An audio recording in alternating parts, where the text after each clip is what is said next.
It is Halloween season. Every week of October I will be watching a Halloween-related film or show.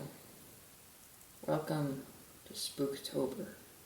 Spooky and scary, and werewolves are hairy. The crisp in the air tells us autumn is here, and the leaves turning brown is my favorite sound, because everyone knows Halloween is among us.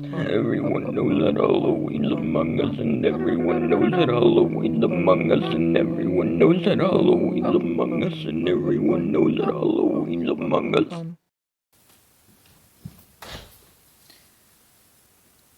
So for the first week of Spooktober, I watched a movie I was anticipating to be really bad. Everyone told me Dracula Untold, well, nobody watched that Dracula Untold. I remember seeing a lot of trailers for it when I was probably about 10 or 12, and thinking, wow, that seems really interesting, and then never going to see it. And I don't know anyone who did. And I forgot about it. I never thought about Dracula Untold again. But recently, as I was coming up with my Halloween schedule, I realized there is one movie that everyone hated, and that's perfect. That's exactly what I was looking for, a bad movie to start off Spooktober. So I picked Dracula Untold, and the first 20 minutes were exactly what I expected them to be.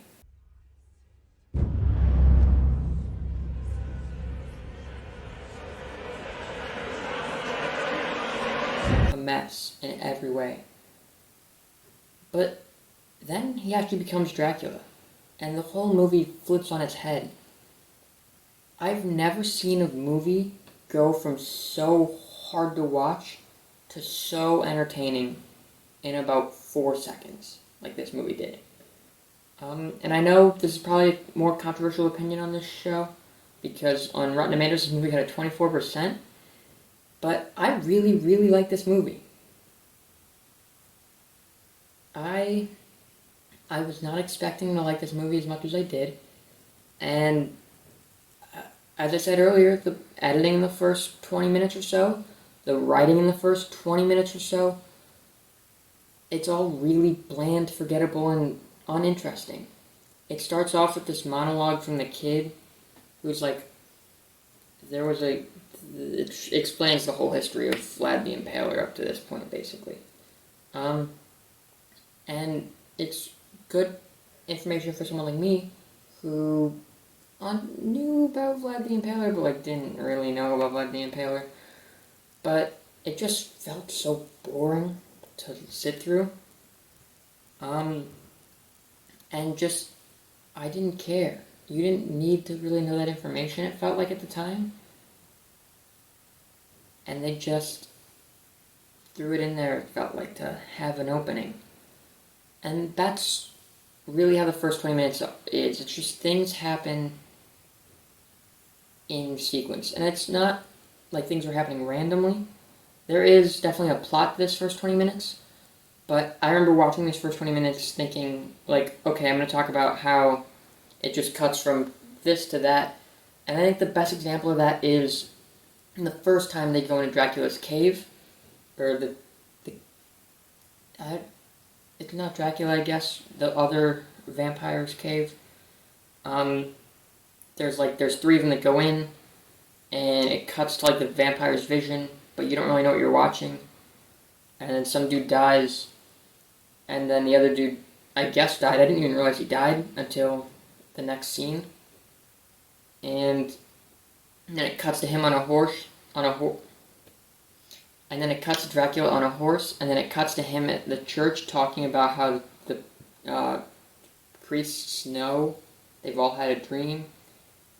And then it cuts to his house, and him being like, oh, yay, tomorrow's Easter. But then at around the 20-minute mark, there's a scene where Dracula goes back to the vampire cave to become a vampire to hunt down the Turks because they're threatening his people. And this is where the movie really turned around for me, and it really slowed down what it was trying to say. And the first 20 minutes does feel rushed. It feels like it's trying to fit all this in really quickly. And then once it hits this scene, things kind of slow down and it becomes more entertaining to watch and visually more appealing.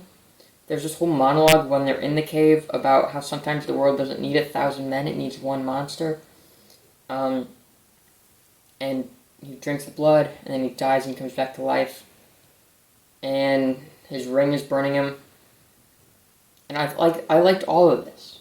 But I think the real pinnacle of this movie is the next battle scene.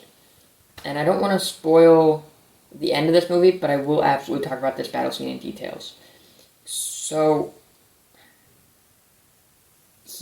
Dracula goes back to his town, which is under siege from the Turks, who sent 100 men or something. And Dracula goes, "Don't fear, we can defeat them. We might not have an army, but we have faith," or something. And then Dracula walks alone onto the battlefield, and at first it feels a little bit like, oh, cliche, he's going to take them all out. But as I watched this scene, it really just clicked to how good this movie was going to get all of a sudden. This is really what enforced in my mind that this movie made a sudden 180.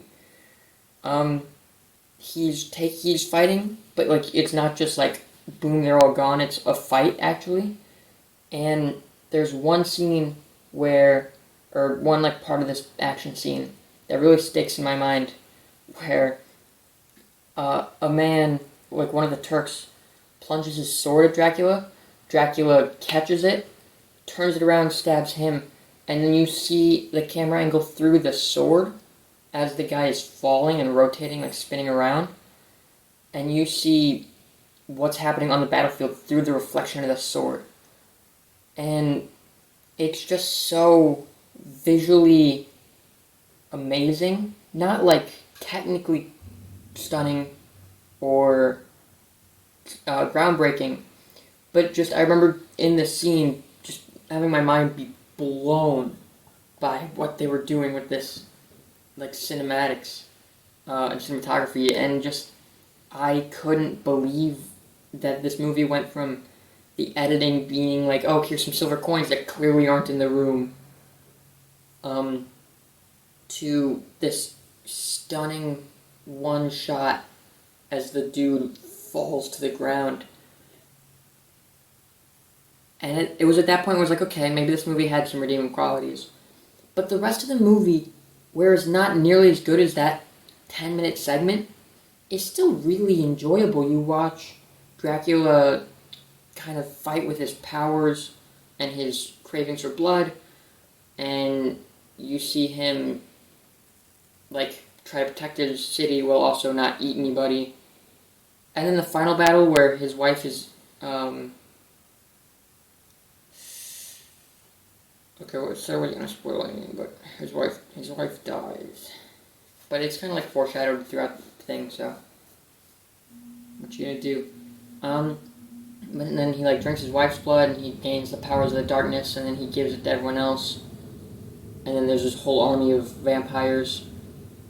It's a super cool like final battle. Like everything about this movie after the first 20 minutes was really entertaining, and even if it's not the best film I've ever seen, it still exceeded my expectations immensely. And part of that might just be because I remember hearing this movie's terrible, this movie's awful, don't watch this movie. And that's just not fair. That's just not fair to this movie. I think all the acting was great. I think everything after that first 20 minutes is fantastic. And I think if you didn't like this movie the first watch, you should give it another shot. And if you haven't seen it, which is probably most of you, then I definitely recommend it. It's immensely entertaining. And even if the first 20 minutes, it's like a fun bad still. Like I mentioned earlier, there's a scene where Dracula, who hasn't become a vampire yet, is like being like, oh, we have a peace offering, and it's 1,000 silver coins or whatever. And you see the silver, it cuts to a shot of the silver coins, which are clearly like not even in the room. It's just a shot of a bunch of silver coins, like clip art almost. And they use it later on in the film, and it's clearly was shot around the same time as that scene was. And then it just cuts back to one of the Turkish people like looking off to the side and looking back and going like, "You're not gonna fool me with your silver coins." And it's just like, wait, hold on. am I supposed to believe those coins are in this room? Because they're clearly not. And, like, things like that were still, like, entertaining bad. But I will admit, even no matter how much I enjoyed this movie overall, the first 20 minutes are a huge, huge factor. And if I walked out of this movie before those 20 minutes were up, I would absolutely have given this movie less than a 24%. But that doesn't, just because it will drag down the rankings of this movie a little bit, doesn't necessarily mean I think it has to drag down the whole film. And I don't really understand why people despise this movie as much as they do. I don't know, I keep thinking in my mind, like, wow, this is such a good film, and I don't know how to put it into words other than just those few scenes. Again, the writing is really good, and you really care about these characters, and even though you kind of know he's going to end up becoming Dracula in the end, you're like, oh, well, maybe he's going to win. You know, maybe he's going to fight the urge for blood and then save the day. And you're rooting for these characters, and you're rooting against the Turks, and these action sequences are stunningly good. I just don't know how to put into words, like, I can't even comprehend why people think this movie is terrible. I can understand if it was all like that first 20 minutes, maybe. But it gets so much better if you just stick with it. And as I've said earlier, like, I've seen movies that get better as you watch them. I've seen movies that become worse as you watch them. But I've never seen a movie go from hard to watch to just amazingly, like, entertaining in the span of about 4 seconds. And that's what this did. The moment he walks into the cave the second time, you're like, okay, this is going to be boring. And suddenly it's like, no, okay, I'm invested. I'm involved. I like where this movie is heading. And I'm really excited to see where it goes, where it takes me, where this story leads. And it does just build. There's one more scene I want to talk about, and it's a scene where they, like, set the tent on fire, and he just walks out of it. Like, again, you know he's not going to die there, but just the way they did it was so awesome. It was so cool. It's so, I don't know about heroic, but just entertaining. You watch him walk out of the flames and you go, yes! But I mean, that's it. I was thinking in the first 20 minutes that this was such a good premise that they're wasting, and by the end of the movie I went, that's such a great premise that I can't believe nobody else did. This movie is great. And I don't want to say it's any more than that because, again, I feel like I'm getting repetitive. The first 20 minutes are bad. But if you just stick with it, it gets...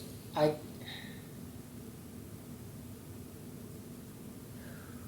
don't know. It still boggles my mind. But yeah, it's so... This movie is such an interesting... Because it takes Dracula and it makes him a hero. It makes him this fighter for good. He's fighting for his people. He's gained temporary powers to save his people from the evil Turks. And I've never even considered that, like, any of these monsters, the mummies, the Frankenstein's monsters, the vampires, they're inherently evil, and that's what we've been raised on, and that's what we've taught. So taking it and flipping the perspective, even when I was like 10 or 12 and I saw the trailers, went, that's interesting. And it's just such a unique take on this film, and I think even that kind of piqued my interest enough to, like, enjoy the first third of this movie. Because even though it is hard to sit through, it's like, okay, but at least it's like a different concept that we haven't used before. It doesn't feel repetitive, it doesn't feel stale. And that's a bog I keep getting into with the movies I'm watching on this show. I'm watching Alpha and Omega, I'm watching Pets United, and it's just like, I've seen this movie before. I've seen this 100 times.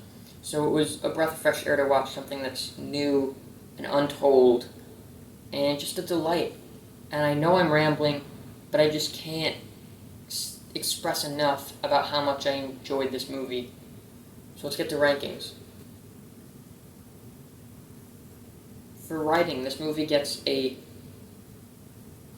I did this right this time, so I screwed up last week. For writing, this movie gets a 3 out of 10, because again, the first 20 minutes or so, the writing, where it was still okay, was not great. And that does bring down the ranking from probably a 4 to a 3.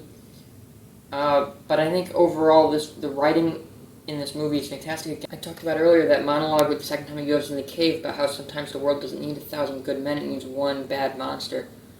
And just, it's so...